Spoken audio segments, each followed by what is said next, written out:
So we are reading from the Sri Chaitanya Charitamrita. So I have the book here. So do you do Jaya Jaya Sri Chaitanya before the class? Jaya Jaya Sri Chaitanya Jaya Nityananda Jaya Dvaita Chandra Jaya Gaur Bhakta Vrinda Jaya Jaya Sri Chaitanya Jaya Nityananda Jaya Dvaita Chandra Jaya Gaur Bhakta Vrinda Jaya Jaya Sri Chaitanya Jaya Nityananda Jaya Dvaita Chandra Jaya Gaur Bhakta Vrinda.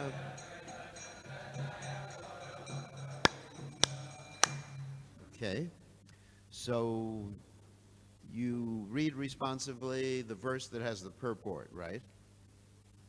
Yes? No? Okay. So the other verses I just read, and then we go up to read responsibly the verse that has the purport. Okay. So text 57. Setineram Shri Paravyoma Narayana Tena Toma. Oh, you do this responsibly? No. Tena Tomaro Vilasa Tumi Mula Narayana. So the synonyms are say. You do this? No, you don't do this. Say these genera of the three Amshi source, Paravyoma in the spiritual sky, Narayana, Lord Narayan, Tena, he, Tumara, your, Vilasa, pastime expansion, Tumi, you, Mula, original, Narayana, Narayana. So translation, the source of these three features is the Narayana in the spiritual sky. He is your Vilas expansion. Therefore, you are the ultimate Narayan. So, text 58. Ataiva Brahma Vakye Paravyoma Narayana Tenho Krishnera Vilasa Etatva Vivarana. Ataiva, therefore, Brahma, Lord Brahma, Vakye in the speech, Paravyoma in the spiritual sky, Narayana, Lord Narayana, Tenon he, Krishnera of Lord Krishna, Vilasa, pastime incarnation, this, Tattva of the truth, Vivarana, description. Therefore, according to the authority of Brahma, the Narayan, who is the predominating deity in the transcendental world, is but the Vilas feature of Krishna. This has now been conclusively proved. Text 59. Shloka Tattva Lakshana Bhagavata Sara Paribhasa Rupe Ihara Sarvatra Dikara. The truth indicated in this verse, text 30, is the essence of Srimad Bhagavatam. This conclusion, through synonyms, applies everywhere. Text 60. Brahma Atma Bhagavan Krishnera Vihara Arta na jane Murka Artakare Ara. Not knowing that Brahman, Paramatma, and Bhagavan are all features of Krishna, foolish scholars speculate in various ways. And finally, so this verse will do responsively. So, you do each word first? No. Just the verse. So you do responsively. Avatari Narayana Krishna Avatara. Tena Chaturbuja Inhara Manusha Akara. Avatari Narayana Krishna Avatara. Tena Chaturbuja Inha Manusha Akara. Avatari Narayana Krishna Avatara Tena Chaturabhuja Naha Manusha Akara. Okay. Did someone else? You let other people recite it here or no? Okay, so.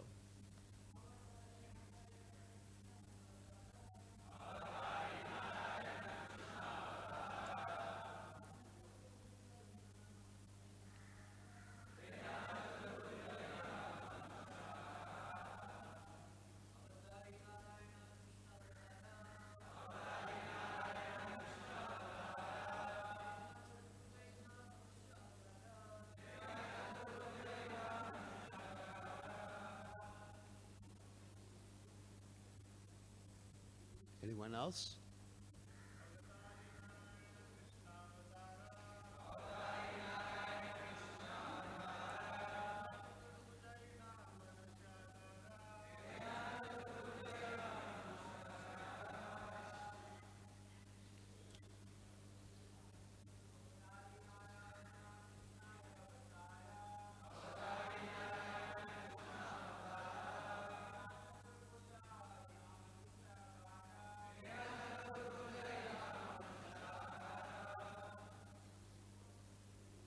Is that it? Any of the ladies want to chant? No.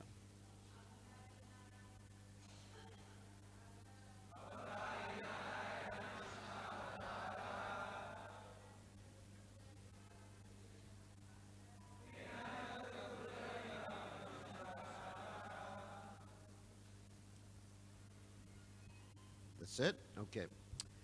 Avatari, source of incarnations. Narayana, Lord Narayana. Krishna, Lord Krishna. Avatara, incarnation.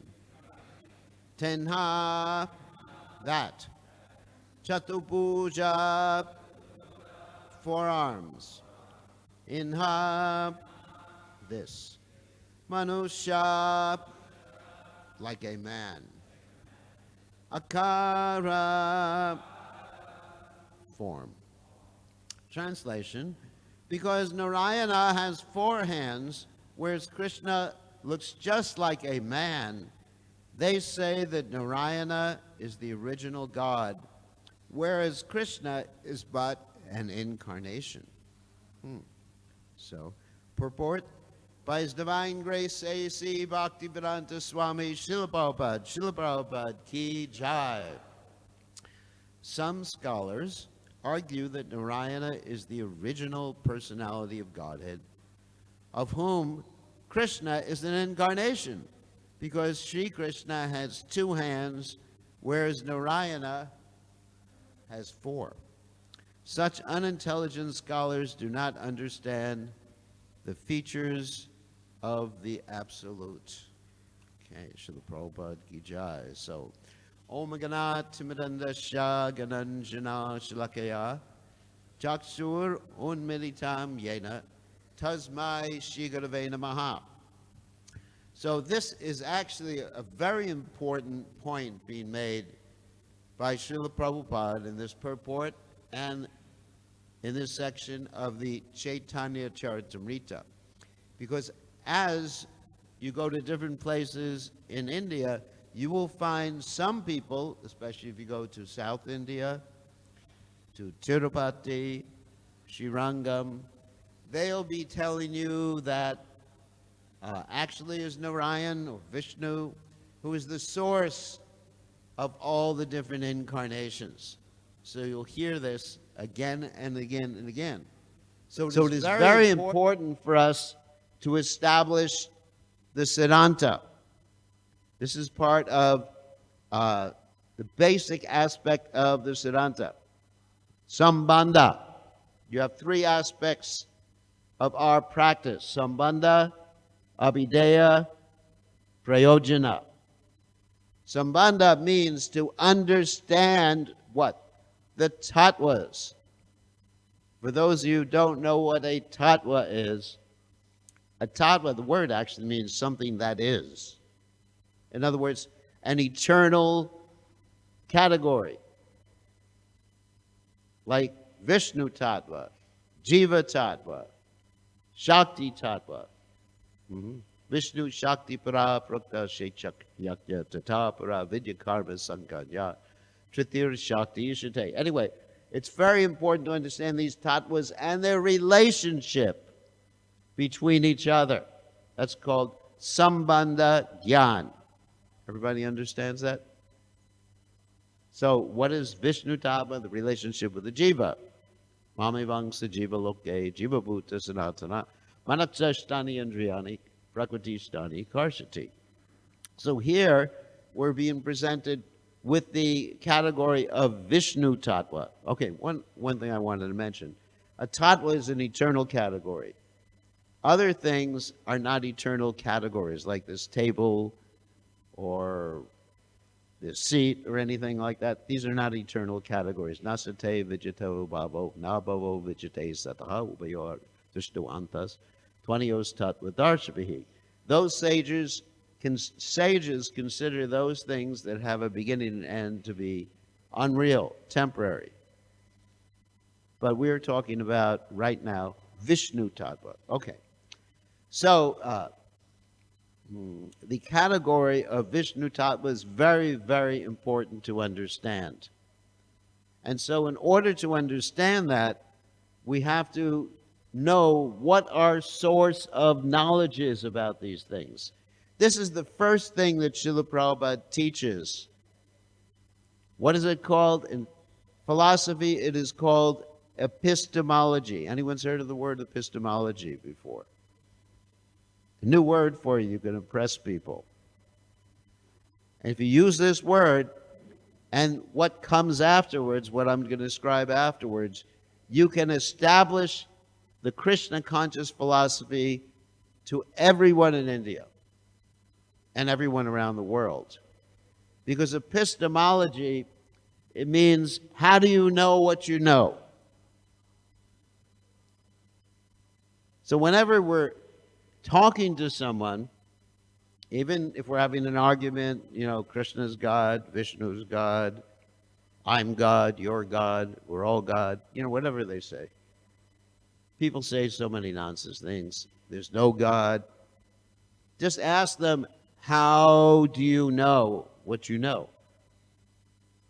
Interesting question, isn't it? Why do you believe in what you believe in?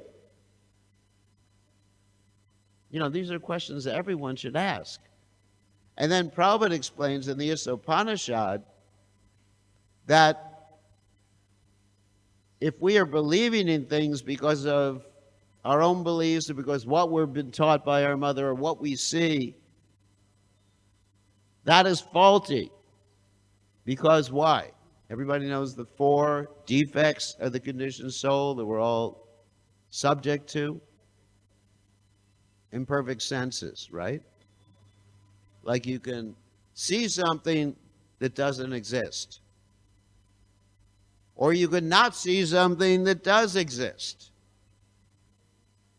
I cannot see what's beyond the deity doors over there. Right now, I cannot see the deities. So that's imperfect senses. Or I may see water where water doesn't exist. If it's very hot out, you see water on the road or the desert. It's called a mirage. So we have imperfect senses, and we have a tendency to cheat others, too. Isn't it? If someone asks, we don't want to admit that we don't know something. So if someone asks us, what is the direction to go to here or there, and we'll give them the wrong direction so we won't feel embarrassed that we don't know. Happens in India all the time. That's why I don't ask anyone for directions. I go to Google. Because Google doesn't lie. Doesn't cheat. Yes, it does cheat. Anyway, that's another subject matter. So we have imperfect sense, tendency to cheat, tendency to be an illusion. Illusion, what type of illusion do we have? We think we're the body, We think we're part of this material world. We think that certain people are our family members. We think so many things. We think it's hot in this room right now. I'm thinking it's hot. Is it hot? No, that's just my perception. Just my perception. Because if you have a fiery body, it's cold here. Right? Depends on the body. So all that is imperfect. We're making mistakes. And then and we're an illusion. And the final one is we make mistakes. So many mistakes we make. So therefore, anything that we come up with, as far as philosophy, is imperfect by nature. Okay. Jai SriSriRadhaRasbihariTemple. Sita Ram Lakshman Hanuman Ki Jai. So this is what I mean by epistemology. So according to Jiva Goswami, we accept something called what? The descending process. Shabda Pramana. Pramana means evidence from hearing. And when we accept evidence from hearing from the perfect source, then that knowledge is perfect. Because the understanding of the truth, the understanding of Dharma, the understanding of Tattva, Dharmam ta sakshat, Bhagavat pranitam. I think some of you know this verse. The Dharma or Tattva can only be given to us when it's coming from the perfect source. Who is the perfect source? Krishna. And those who repeat the words of Krishna, that is called what? Parampara. Imam parampara pratam imam rajarsayo viduhu. Parampara means disciplic succession. But each and every link of the disciplic succession should be perfect. As there is a saying, a chain which a disciplic succession is only as strong as the weakest link. You got that? So let's say you have very good disciplic succession, but then it gets broken. Then it's asara, or useless at that point. For example, Krishna in the Gita, he says that in the beginning, he taught the Bhagavad-gita to who? Does anyone know? Millions of years ago. Who? To Vivaswan, the sun god. Vivaswan, Manu, Ikshvaku, etc. And it went down through the disciplic succession, but it was that particular teaching of the Bhagavad-gita in that particular disciplic succession was broken, right? So Krishna had to come down again to reestablish the teaching of the Bhagavad-gita. So it's very important. One must be in an unbroken chain of disciplic succession. Then, based upon that, we can understand the tattvas. You got that? That's really important. Although we have other sources of information, and actually if anyone studies the different Vedic studies like Vaisheshika and Nyaya, etc., they all accept direct perception, for example, as a means of knowing, but not as a perfect means of knowing.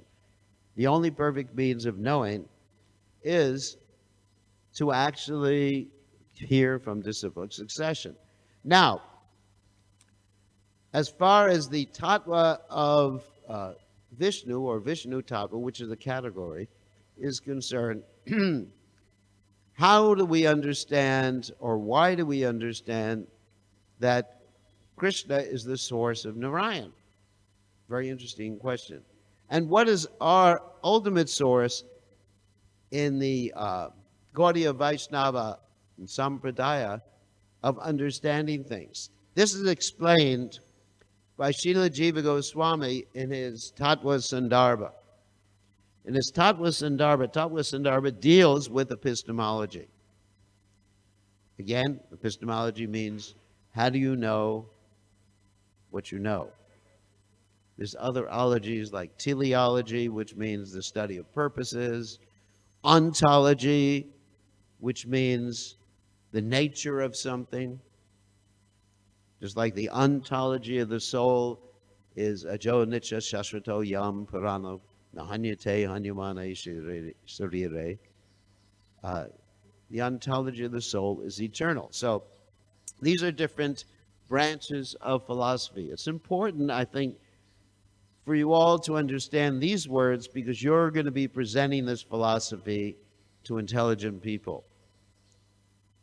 Very, very important. And especially if you understand the principles of epistemology, how do you know what you know? And that we know what we know because we're accepting Shastra, particularly according to Srila Jiva Goswami, we accept the Bhagavatam as the ultimate source of knowledge.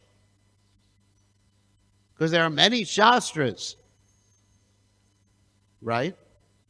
Many different Vedic literatures.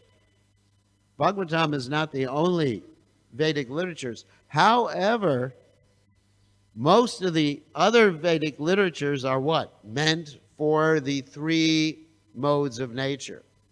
Does anyone know that verse in the Bhagavad-gita? Give me the verse. Trigunya.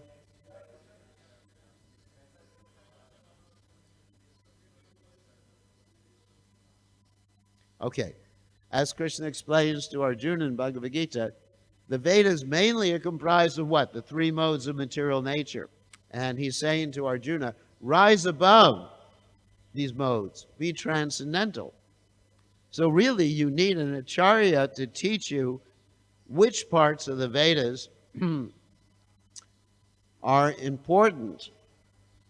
Sometimes we find nowadays the devotees, they'll go to this Purana or that Purana and come up with so many quotes. And not only that, they'll go to the Manu Samhita and pick so many things out of context in the Manu Samhita to prove a particular point. As they say, well, in English we have this saying, different shloks for different folks. You ever hear that before? You can prove almost anything you want. Therefore, also, there's a verse in the Mahabharata, Tarko Prachishta, Shutina, Vivina, which means that one will not understand the absolute truth by argumentation. One will not understand the absolute truth just by reading the Vedas, because Shrutina Vivina, the Vedas are multi-branched. There's a reason for that, because you have different Vedas or different instructions that are meant for people in different modes of nature. You even have Puranas that are meant for people in the mode of ignorance, Puranas that are meant for people in the mode of passion, and Puranas that are meant for people in the mode of goodness. And then, of course, you have the Bhagavat Purana, the Amala Purana, which is completely transcendental. And you even have injunctions. This is also an interesting point. You even have injunctions in the Bhagavat Purana that have to be applied by a specific acharya, just like we have Srila Prabhupada. For example, even in the Bhagavatam, you have the injunction that a brahmachari, some of you are brahmacharis here, right? What does the Bhagavatam say as a brahmachari? What should a brahmachari wear? Does anyone know? Deerskin. Why are not any of you wearing deerskin today? You are rascals for not wearing deerskin. No. Because the injunctions have to be applied according to time, place, and circumstance. When Lord Chaitanya saw one of his associates wearing deerskin, he said, dress normally. So we don't wear deerskin. The reason for wearing deerskin, it keeps the tigers away. There's no tigers here in Mumbai right now. So we don't need to wear deerskin or sit on a deer mat. So anyway, so injunctions have to be applied by the Acharya. That's why we have this verse in the Mahabharata. Mahajanayena gata sapanta. One must follow in the footsteps, the instructions, the example given to us by the Acharya. And of course, in the International Society for Krishna Consciousness, who is our Acharya? His Divine Grace, A.C. Bhaktivedanta Swami, Srila Prabhupada. So Acharya means one who preaches nicely and one who acts nicely. So if you want to understand how to apply Bhagavad-gita, if you want to understand how to apply the Bhagavatam, then try to understand Srila Prabhupada's example. Srila Prabhupada, sometimes I say that Srila Prabhupada is Bhagavad-gita in action for us. That's why it's important to read the Prabhupada Lilamrita, exactly how Prabhupada acted, how Prabhupada followed the order of his spiritual master, how Prabhupada was dedicated to preaching Krishna consciousness, how Prabhupada was compassionate, how Prabhupada was willing to endure any sort of austerity in carrying out the order of his guru. Then you can understand what it means to be a devotee. If you don't have Prabhupada, excuse me. If you don't have Prabhupada, how will you understand how to be a devotee? I read the Bhagavad-gita before I came to the Krishna consciousness movement. I was a vegetarian and all those other things I was chanting. I didn't understand anything until I came to Prabhupada and understood Prabhupada's example. So, anyway, getting back to the point, so to understand or make the point that Krishna is the source of all the incarnations, then Prabhupada has given us specific verses that indicate this in the Srimad Bhagavatam and in the Brahma Samhita. And one verse that comes to mind is Ete Changsa Kalak Pumsa Krishna's to Bhagavan Swayam, 1.3.28. That in the Bhagavatam there was a whole list of different incarnations presented. And it says, of all these incarnations, they're all portions of plenary portions of Krishna, right? Very easy to understand. So the Bhagavatam is our source of knowledge in this regard. And also, Prabhupada gave us as a very important literature, and actually this literature was discovered by Lord Chaitanya Mahaprabhu, the Brahma Samhita, right? Where it's described, Govindam Adi Purasham Tamaham Bhajami. Adi Purasham. Govinda Adi Purasham Tamaham Bhajami. Specifically, there's one verse I'm going to make reference to. Advaita Chutanadi Rananta Rupam Adyam Purana Purasham Navyovanam Cha Veda Yeshu Durlabam Adurlabam Atma Bhakto Govinda Madi Purasham Tamaham Bhajami. So this verse very nicely explains not only that Krishna is the source of all the incarnations, but also who the other incarnations are. Because sometimes people hear about all these incarnations and they think, oh, you people worship many gods, right? You have Lord Ram here, okay, one god. You have SriRadhaRasbihari, okay, another god. Gornatai, another god, another two gods. So they're thinking, so many gods, and then they may say, oh, you're just like the Hindus, right? Hindus. Sometimes you do not have it so much like here in India, but in the West, we go sometimes into a Hindu temple, and they have 20 different altars.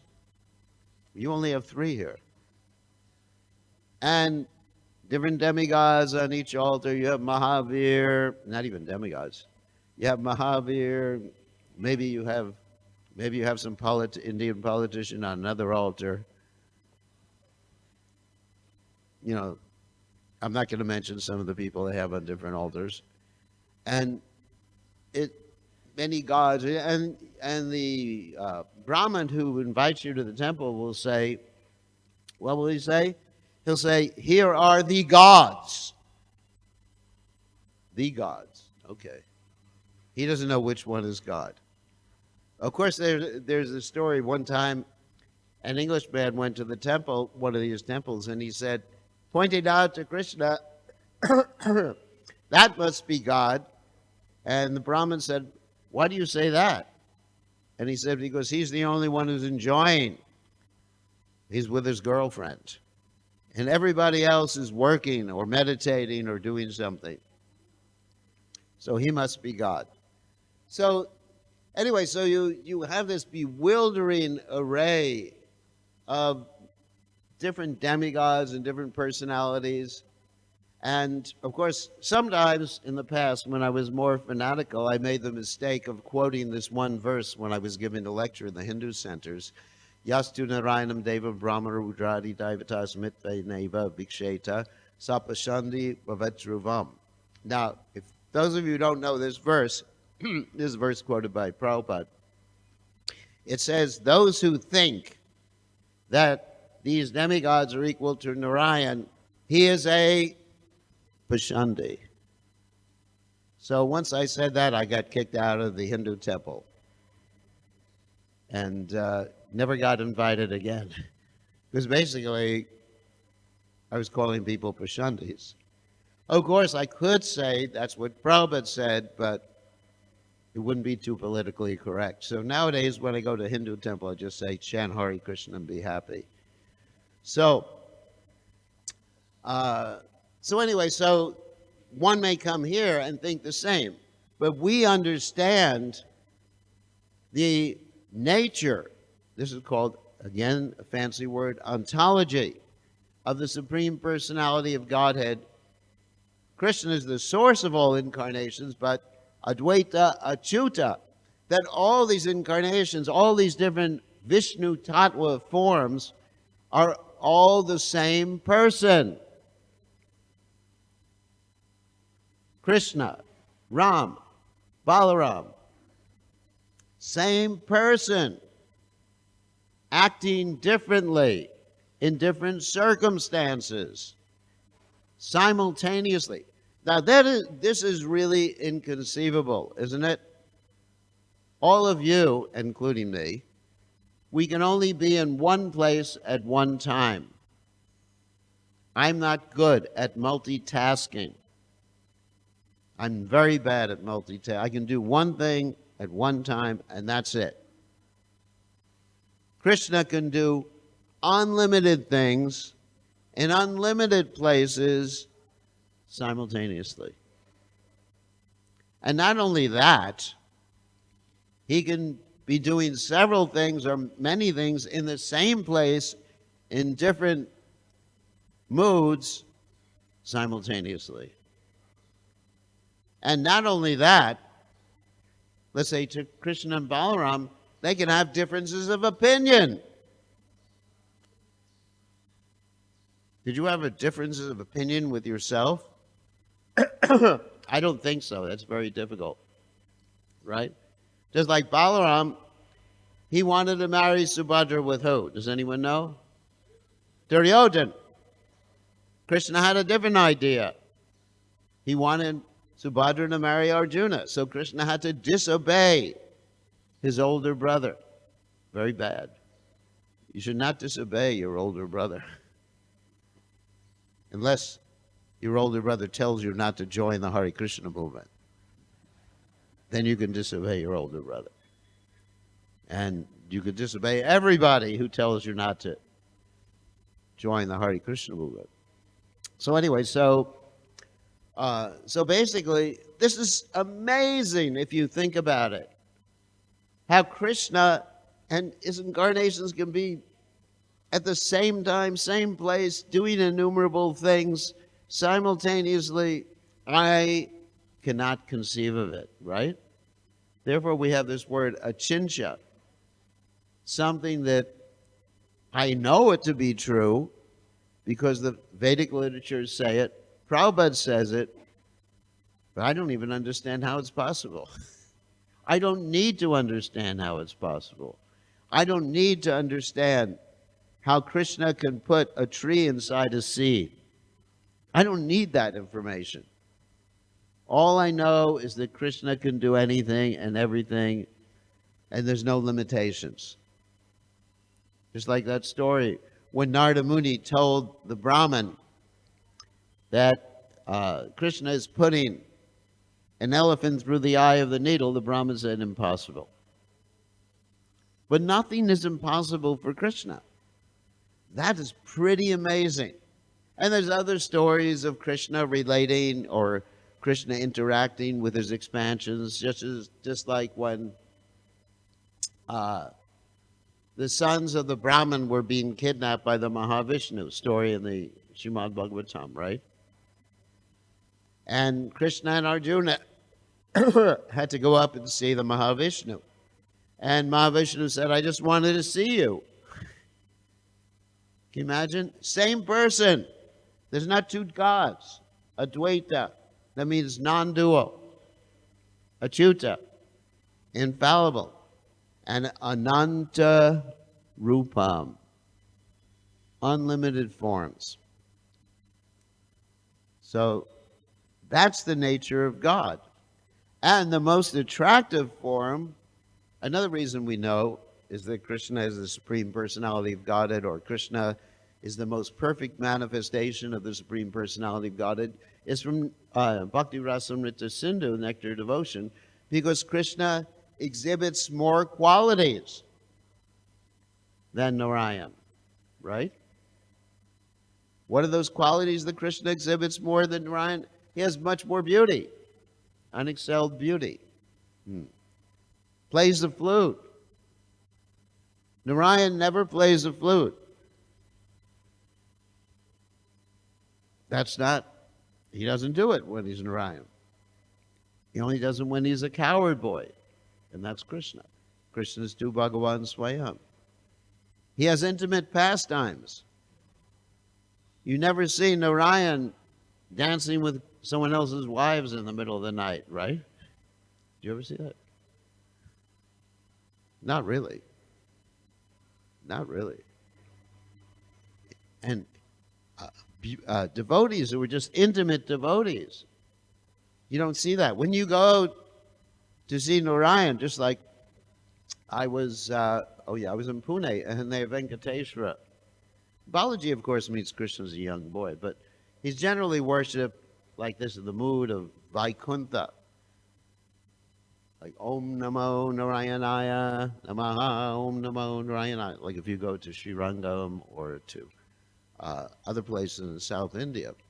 So that's the mood. But Krishna has this intimate, loving exchange with his devotees. And it's so intimate that we have this pastime. It's called the Chaturbuj pastime in Vrindavan, where the gopis, they were looking for Krishna because the gopis had become a little proud. This is transcendental, Yogamaya. They become a little proud, so Krishna had hidden himself from them. And they were looking, where is Krishna, where is Krishna? And then Krishna, in order to hide himself from them, he appears as Lord Narayan, right? Chaturbuj. And so the gopis, they offer their obeisances to Lord Narayan, they're devotees. And they say, my dear Lord Narayan, can you please tell us the direction of Krishna? I mean, they're basically using Lord Narayan like Google Maps. Is that appropriate? Probably. And so then, of course, we know in this story that Srimati Radharani, she's also looking for Krishna. And she approaches Lord Narayan, or Krishna, taking this four-handed form. And the two extra hands disappear because she has so much love. This shows that Lord Narayan and Krishna are the same person. She has so much love that the extra two arms, hands, disappear, and she understands as Krishna. Advaita, you understand? Non-dual, same person. Ananta Rupam. Navayovanam cha. He is always youthful. Vedeshu Durlabham. Again, the point. Simply studying the Vedas, you will not understand this. Unless you know which part of the Vedas should be understood to give you this perfect tattva. Vedeshu Durlabham. The same thing as Tarko Pradishta Shrutina Vivina. Vedeshu Durlabham. Adurlabham. Atma Bhakto. Atma Bhakto means Krishna's bhakti, bhakta. Because how do you become Krishna's bhakta? As stated in the Adi Purana, Krishna says, one who says he is my devotee is not my devotee, but one who says he is a devotee of my devotee is my devotee. Right? Atma Bhakto. Govindamadi. So this is actually the point. So in the Krishna consciousness movement, we become devotees of His divine grace, Srila Prabhupada, regardless of who we're initiated by. We are devotees of Prabhupada. We follow Prabhupada's example. Prabhupada sets the standard. If it's good enough for Prabhupada, that's perfection for me. And every minute, we should be thinking, what would Prabhupada want? How to please Prabhupada? How to spread this Krishna consciousness movement? And serving Prabhupada's mission, the International Society for Krishna Consciousness. Then we get this perfect understanding. It doesn't matter that we have no education. It doesn't matter that we're illiterate, just like this story where Lord Chaitanya came across this illiterate Brahmin reading the Bhagavad-gita, and he couldn't read, but he was crying. He was following the order of his guru, and he understood the real import of the Bhagavad-gita. He was experiencing the bhav of remembering how Krishna became the chariot driver for his devotee Arjuna. He is the perfect knower of Bhagavad-gita. So it really doesn't matter if you're not super educated. Even if you don't remember these words, ontology, epistemology, that I threw out at you today, don't worry, you can still go back to Godhead. Krishna will not ask you, do you know what ontology is? I've given you these words so it'll be helpful with your preaching. Because you're going to come across people almost every day. If you go out in Sankirtan, the people will say, no, I think Vishnu's God, I think Lord Shiva's God, I think... Anyway, I'm not going to mention any of the names. I'll get in trouble. Satya Sai Baba's God, I did. You'll run across people who say these things, and we just say, we accept, this is our, throw out that word, epistemology. Prabhupada has given it to us. Prabhupada is an unbroken disciplic succession. Bhagavatam says this. Bhagavad-gita says this. That's the truth. You may say that because your mother taught you that. We do not accept your mother as guru. Mother is a type of guru. I mean, she could teach you how to cook or something, but not spiritual guru. So, anyway, very important points. So any questions or comments anyone would like to raise?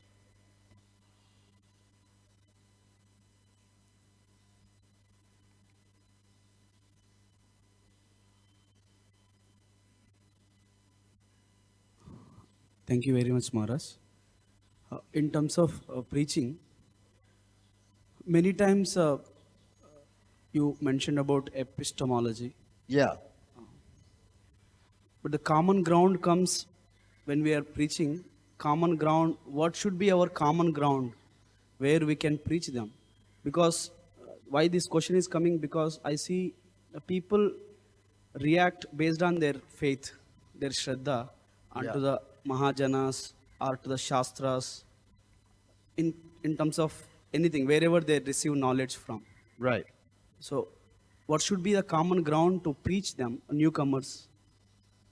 Okay, good question. So, actually, we don't want to disturb their shraddha, their faith, but encourage the work in the spirit of devotion. So, what I'm talking about is when we're preaching to intellectuals or people who are quoting Shastra, or we're giving a lecture. Generally, we have to be careful about not offending people.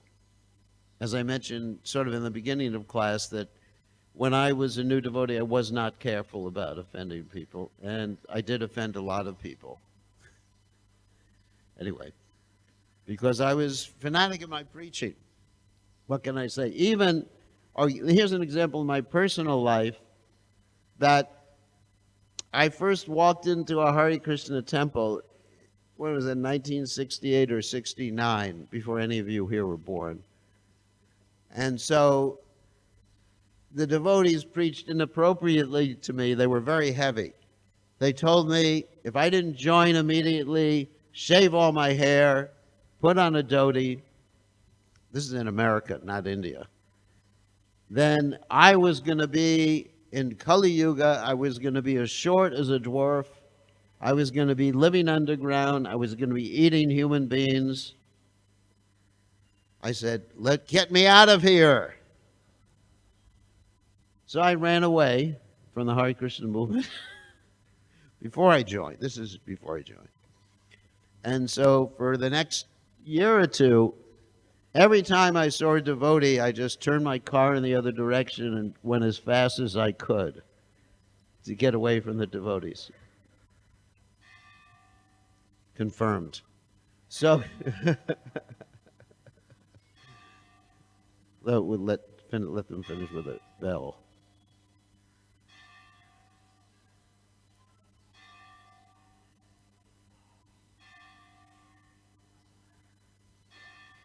Okay, almost finished. So, anyway, it took my meeting Prabhupada in 1971 to get me to join. I said, oh, here's a real devotee. Here's someone who's compassionate. Here's someone who's loving. Here's someone who's not going to smash me. And if it wasn't for Prabhupada, I would still be chanting Hare Krishna, but I'd probably start my own movement.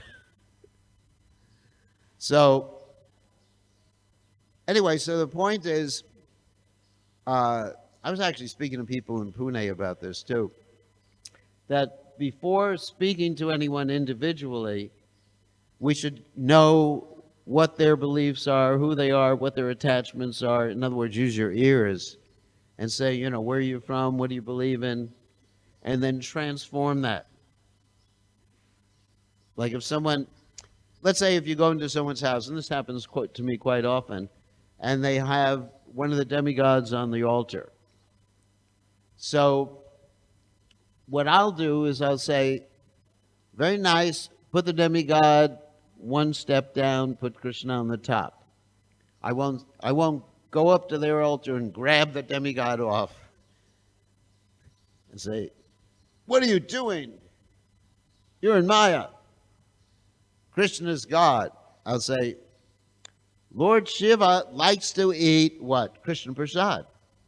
You know that from the Chaitanya Mangala. So I'll say, give Lord Shiva. You want to offer food to Lord Shiva? Give him Krishna Prasad. Because in Bhubaneswara, I don't know if any of you know this, but in Bhubaneswara, they take Lord Jagannath's Mahaprasad and they feed it to Lord Shiva in Bhubaneswara, right? They bring it in a taxi. So I'll explain that. So throughout the years, I've become a little more expert in not offending people.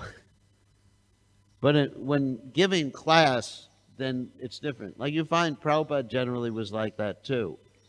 When giving class, he'd make this point very, very strongly, and then just try to understand, go in like a pin, Prabhupada said, and out like a what? Does anyone know? A plow. So in the beginning, I was going in like a plow and out like a pin. It's doing the opposite. So I think it's important to be careful. I mean, when I I mean, for example, if I go to South India and I talk to people who think that Narayan's the spirit, you don't argue with them. Lord Chaitanya did not argue with Venkatapata. You know that story in the Chaitanya Charitamrita? He just asked Venkatapata some questions. What was the question? He said, basically, why does Lakshmi want to associate, Lakshmi, of course, the wife of Lord Narayan, why does she want to associate with Krishna and Vrindavan? She's supposed to be very chaste. And then Venkatapata explained to Lord Chaitanya. Lord Chaitanya was going through a series of questions. He never got heavy with Venkatapata. And then Venkatapata explained that it's still chaste because Krishna and Narayan are the same person. And then Lord Chaitanya asked Venkatapata, who was the father of Gopal Bhatta Goswami, he asked him, well, if that's the case, then why, even after undergoing all those austerities, could she not enter into the mood in Vrindavan and associate with Krishna? And Venkatapata said, I do not understand this, basically, paraphrasing. And Lord Chaitanya explained because she was attached to her opulence as Lakshmi. And so gradually, in this way, Lord Chaitanya Mahaprabhu used something, well, anyway, it's a different word. It's called mayudic. He's using what's called the mayudic method to establish the truth by asking questions and letting the other person come to the understanding rather than forcing it. So sometimes, yeah, you can ask questions based upon some of the verses I quoted, Ete Jangsa, Kalak Pumsam, Krishnastu Bhagavan Swayam. What does this mean? And gradually the other person will come, hopefully, if they're honest, they'll come to the right understanding. So, Thank you very much, Maharaj. Can I hear that again, pin and plow? Can you explain that? Pin and plow, you said.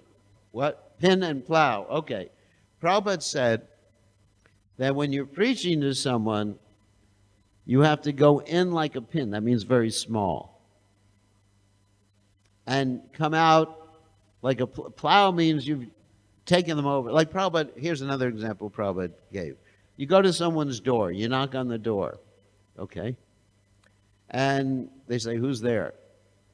And you say, this is Prabhupada's example, can I talk to you for a second? They say yes, and they open the door and put a crack on the door. Then you put your foot in the crack. And then after a while, can I come in? Okay, let him in. So you go in. You're into their house. You're talking to them. Can I sit down? So you sit down. And then after a while, you lie down on their couch or whatever. And you've taken over the whole home. So, of course, we don't do that precisely. But Prabhupada was using that analogy or metaphor to show this is our methodology of presenting these things. We go in, very soft. Like Prabhupada said, another thing is, Prabhupada is also in the Chaitanya Charitamrita. We say, you're so intelligent. I used to do that when I was distributing books. I would go up to someone and say, I don't approach everybody out here. I can see that you're more intelligent than everybody else.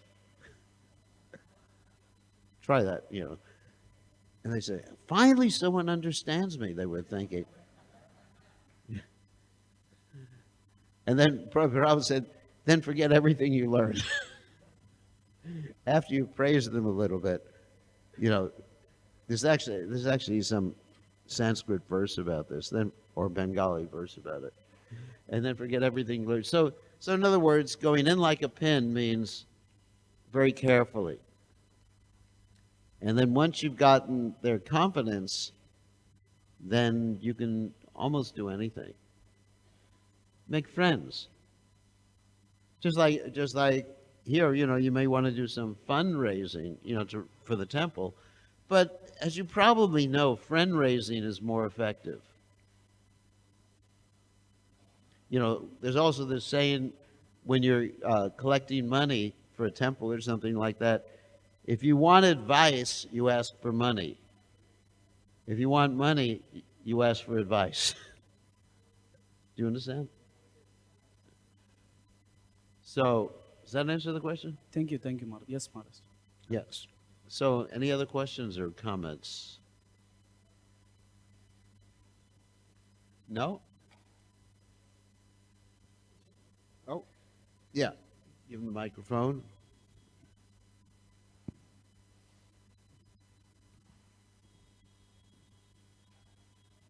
Hare Krishna Maharaj. Haribol. Thank you for your nice lecture. Uh, as we are hearing about the supremacy of the Supreme Lord Krishna, so I want to know something like in spiritual world there is no childhood pastimes of the Lord. Am I right? Uh-huh. And there is no killing of the demons also. That's right. So Krishna only comes here in the day of Brahma only once, and other times the Vasudeva Krishna comes. That's right. So, is there childhood pastimes in other yugas also, other Divya yugas also? And like we are celebrating Damodar month also. So, like these are very attractive pastimes, these childhood Yeah. pastimes. So, this is not in the spiritual world. So, like the Vasudeva Krishna also do these childhood pastimes here. Krishna in his expansions, Krishna's various expansions. Yeah, like Vasudeva Krishna comes, so he also do these childhood pastimes here, or when only once this original our Vraj Krishna comes, so only he do. You're talking about Krishna's expansions or avatars or what? No, I'm asking about Like this Vasudeva Krishna. Vasudeva Krishna. Yeah. Vasudeva Krishna in Mathura you're talking about, or just I'm asking about this childhood pastime. So when a Vasudeva Krishna comes in other Divya Yogas, oh, I don't know. oh, I have not heard the description about that.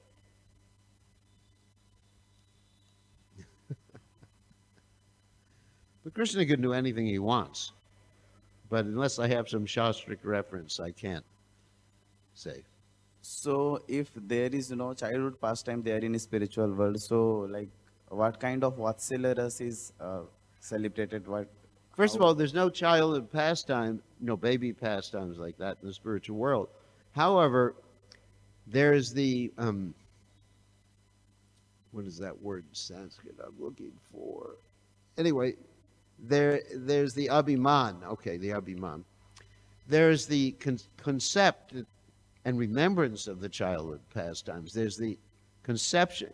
In other words, Yashodamai is still relating to Krishna in that way because that's the conception that she had all those pastimes. Does that, you understand what I'm talking about? There's the remembrance. Just like you remember, maybe you do, maybe you don't, you remember your little baby pastimes, do you? Not pastimes. Your Maya activities, not Lila. Your mode of nature activities. So there's this sort of remembrance. And also, as far as the demons in the spiritual world, in the Bhagavad-gita, it describes that sometimes in the spiritual world, the devotees take the forms temporarily, acting like they were demons. They're not actually demons, and playfulness. Have you read the Bhagavad-gita at all? What? I heard lecture. Yeah. In the second part of the Bhagavatamrita, Gopakumar goes to the spiritual world and he sees, for example, the Kaliya serpent. There's a devotee who acts like the Kaliya serpent, and Krishna, what Krishna does is he actually puts the cloth through all the noses of the Kaliya serpent and rides on the Yamuna like on jet skis. You know what jet skis are? No. Anyway, it's good you don't know. That means you're not as much Maya as I am. So he rides in the Yamuna, and Another devotee takes the part of the Keshi demon, and Krishna doesn't kill him, but he tames him and he gives horseback rides to all of his coward friends on the back of this horse. And Arishashura appears in the spiritual world. Krishna doesn't kill him, but he gives him to Lord Shiva as his bull. So there's a different manifestation. In the spiritual world, Krishna appears to go to to Mathura, leaving Vrindavan, and then he comes right back. So those particular pastimes have a different, I would say, manifestation in the spiritual world. They're not actually demons. There's no killing. There's a different type of interaction in the spiritual world. So we are very fortunate because we are here basically in the same Chatur Yuga as when Krishna appeared, as when Lord Chaitanya Mahaprabhu appeared. I would say we're pretty fortunate. And we've also taken shelter of Srila Prabhupada. That's incredible good fortune. Don't forget that. You should always be grateful. I mean, sometimes I just sit and think that, what did I ever do to get this good fortune? Krishna consciousness is so nice. Prabhupada's teaching, explanation, manifestation, movement. And Krishna consciousness is so nice, it's so blissful, that I think it must be illegal to be so happy. You know, sometimes I think I might get arrested for being happy in Krishna consciousness. You're all so fortunate. So, I guess that's time. Right? I think we have to end because I think everyone wants prasadam. That's part of the process of devotional service. So thank you very much. All glories to His divine grace. Srila Prabhupada ki jai.